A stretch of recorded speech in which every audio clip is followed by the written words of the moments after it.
नमस्कार प्रणाम। हम खेसारी लाल यादव सबके कोट छू के गोड़ लगाता नहीं। बहुत बढ़िया सिनेमा रहा सबके बीच में जो उनकी पूरा यूपी बिहार जहाँ भी रिलीज भइल रोल में बड़ा मोहब्बत और प्यार देनी जना सिनेमा के नाम रहे दुल्हन वही जो पिया मन भागे। जना के प्रोड्यूसर हमारे भैया, डिस्ट्रीब्यूटर निशांत जी, डायरेक्टर हमारे रजनीश भैया जी और हीरो तो सबके बेटा और भाई बा। तो ये रिलीज होता है 7 फरवरी के 1 बजे दिन में रवा सबके बीच में रवा घर में, और शाम के 7 बजे वर्ल्ड टेलीविजन प्रीमियर। फिल्मची एगो चैनल बा जो उनकी रवा सबके देखे के मिली।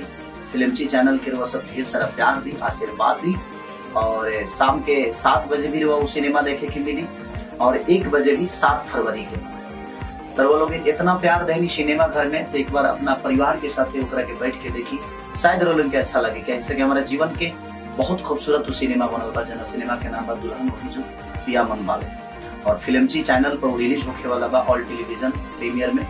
तो प्लीज 7 फरवरी के सुबह दोपहर के 1 बजे और शाम के 7 बजे तो वह ढेर सारा प्यार दी खेसारी लाल यादव के, निशांत उज्ज्वल के, रजनीश मिश्रा के, अभय भैया के, क्योंकि बहुत अच्छा वो सिनेमा बनल बा जो उनकी लंदन में हमने के बनौले रहनी जा ओकरा के।